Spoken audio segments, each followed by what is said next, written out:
Good morning, YouTube. So we're under my truck here. I set some stuff up on top of the frame last night. So I have my little heater running under here to make sure I had a nice warm working area this morning.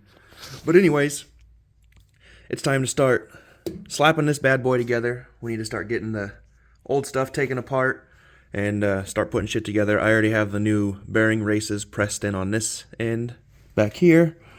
So time to get some old stuff on, get some new bearings put on, slide some shit together, and see where we're at.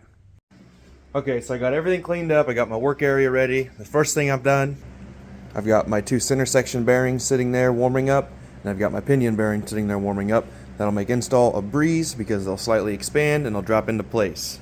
So, first thing I'm going to do is we'll get the bearing off of the pinion, and off the center section we'll get the bearings off. These ones I don't need to save necessarily because I'm putting new ones on. This one I need to get off as good as I can because I need to use this as a setup bearing, and I'll explain that when we get there.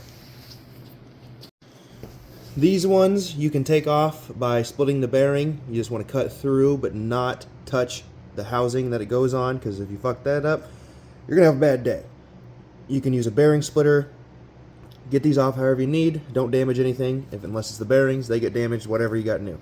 Like I said, this one we need to get off in one piece so I can get it sanded open for an assembly bearing or a setup bearing. But we'll get the bearing splitter out and start knocking these two out.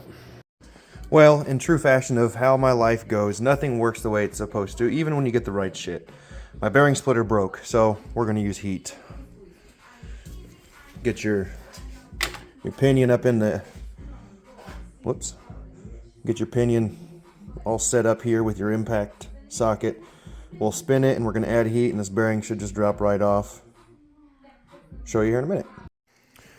We ended up having to score the bearing and split it with a chisel.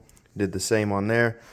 I got some ice cubes sitting there cooling that off real quick. Here in a minute we'll grab a bearing and slide it on. Hopefully it just drops right on or taps right on. Okay, we've got the new bearings on this intersection. I did end up just cutting them and splitting them with a chisel. When you go to press the new ones on, one of these seal or race install kits, get it on there.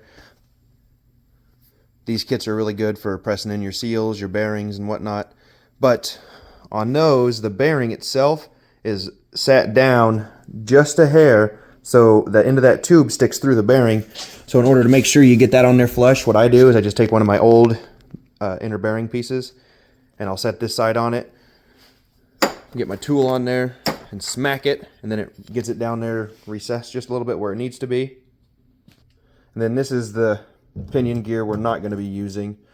This is the bearing we took off of it. This is going to be our assembly bearing. So I'm going to take my air grinder over here, and we're going to go ahead and open the inside of this bearing up to where it slides on and off this shaft, because we're going to need that for setup. Over here we have the old pinion, the one I'm not going to be using. So we're going to take this pinion bearing and we're going to open it up with the air grinder. Just got my little flap wheel on there.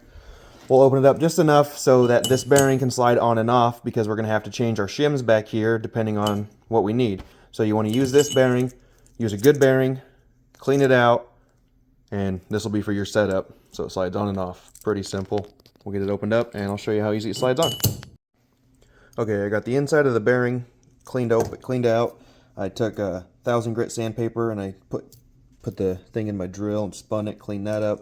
So now this bearing will slide on and off so we can get the shimming right, and then get it back off. Comes right off. Alright, I haven't gotten it all on film, but the rear end is all sealed up. The ring and pinions set nice. I got all my brake lines on there ran. New calipers on, new rotors on, new outer axle seals, axle bearings, everything's new on that axle except the outside of it. Now we're moving on to the brake lines. I got the first one ran, got a few more to go. It's probably the last update I'm going to do on my truck for a while. Not getting much feedback or anything on YouTube, so I don't know what I'm doing wrong. Nobody tells me what they want to see more of or less of. So probably just going to post shorts because nobody seems to give a shit about these long videos. So that's where we're at. You'll see more of the truck when I'm done, I guess. See you later.